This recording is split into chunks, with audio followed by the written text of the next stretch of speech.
हरे कृष्णा. आयुष्यात काही गोष्टी घडतात म्हणून एखादा जीव भक्ती मार्गात येऊ शकतो.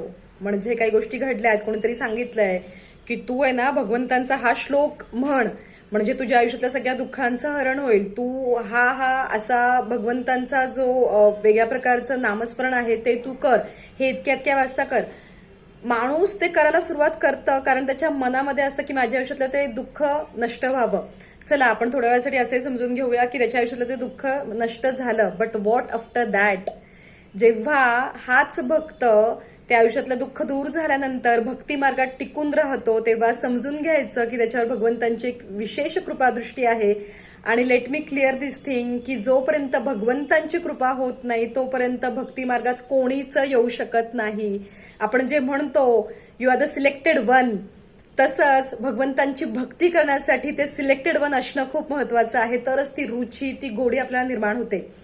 भक्ती मार्गामध्ये भक्ताने टिकून राहणं खूप महत्वाचं आहे. नव्याचे 9 दिवस कोणीही साजरं करतं. म्हणतात ना, नवीन नवीन काही कळालं की खूप एक उत्स्फूर्ती असते, खूप एक इंथुझियाझम असतो की मला हे करायचंय, मला ते करायचंय.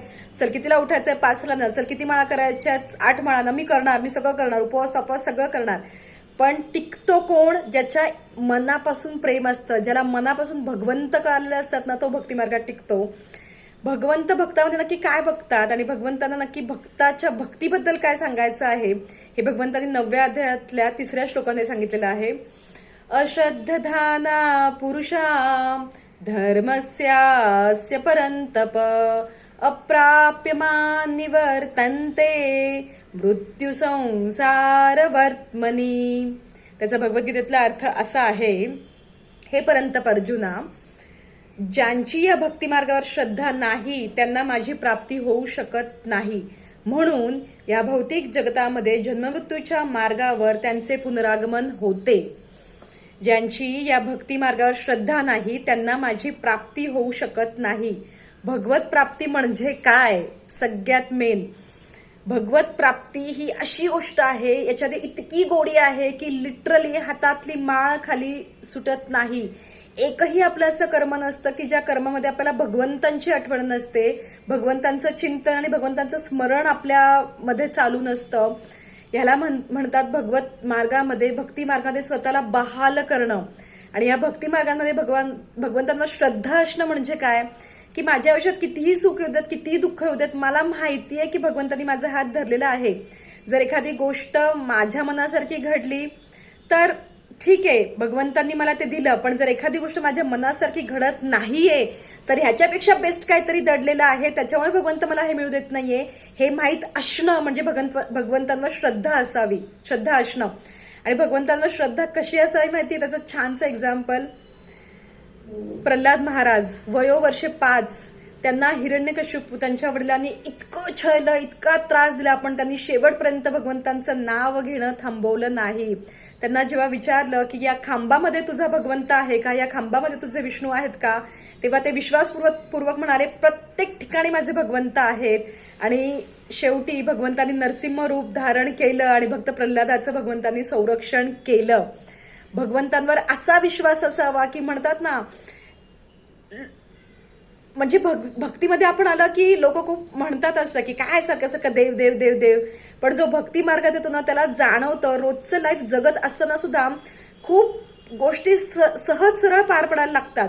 अगदी असं वाटत असतं की हे कसं होईल, पण ते क्षणात होतं. म्हणजेच काय, भगवंत बरोबर आहेत. भगवंत असणं म्हणजे खूप मोठं घर, खूप मोठी कार, करोडो अकाउंटमध्ये असणं नाही. भगवंत असणं म्हणजे माझं आयुष्य, माझ्या बेसिक गरजा रोज नीट पार पडत आहेत, माझ्या आयुष्यातील सगळ्या गोष्टी खूप सुरळीत चालू आहेत आणि मला रोज त्याची आठवण येत आहेत. म्हणजे मला आणि माझ्या आयुष्यात भगवंत आहेत. ते म्हणतात ना, खूप उचकी लागली की समजून घ्यावं की कोणीतरी आपली आठवण काढतंय. सो जेव्हा कृष्णाची खूप आठवण येत असते तेव्हा त्याला हवं असतं की आपण त्याची आठवण काढावी, त्याला हवं असतं आपण त्याचं नाम घ्यावं.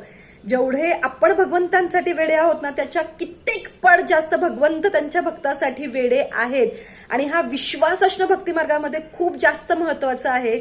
आणि भगवंत पण बघत असतात की ह्याच्या आयुष्यात मी याला सगळं देतोय तेव्हा हा माझं नाव घेतोय, याच्या आयुष्यात दुःख आहे तेव्हा हा मला भजतोय, पण मी let me give him all the things, मी त्याला सगळं देऊन बघू त्याला माझी आठवण येते का. दुःखात भक्ती करणं खूप सोपं आहे, भगवंतांची आठवण काढणं खूप सोपं आहे, पण सगळं मिळाल्यानंतर जो कृष्णाला भजतो, जो भगवंतांना भजतो, तो खरा भक्त. कारण त्याला माहिती असतं माझ्या आयुष्याची नैया त्यांच्याशिवाय पारच पडू शकत नाही. अशी भक्ती असावी. आणि ते एकदम अजून छानसं मला एक एक्झाम्पल आठवत आहे.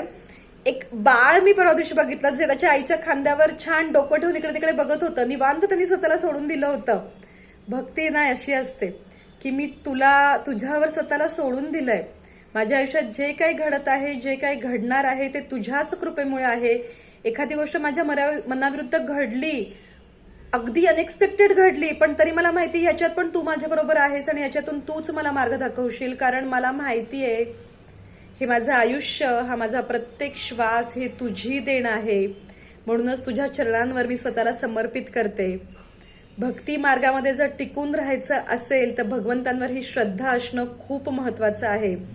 आय थिंक म्हणूनच कुंती माताने भगवंतांना दुःख मागितलं होतं. कारण त्या म्हणाल्या होत्या की दुःख जर तू दिलंस तर आम्हाला तुझी आठवण राहील, त्याच्यामुळे आम्हाला दुःख दे, हे त्यांचं मागणं होतं.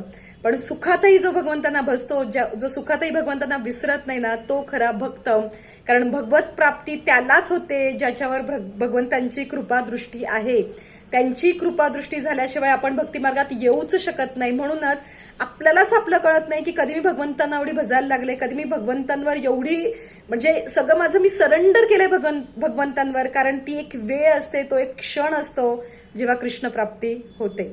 तुमचा कृष्ण भक्तीबद्दल काय अनुभव आहे हे मला कमेंट्समध्ये कळवा. आपल्या चॅनलला जर अजूनही सबस्क्राईब केलं नसेल तर सबस्क्राईब करा, हा व्हिडिओ शेअर करा आणि लाईक करा. हरे कृष्णा.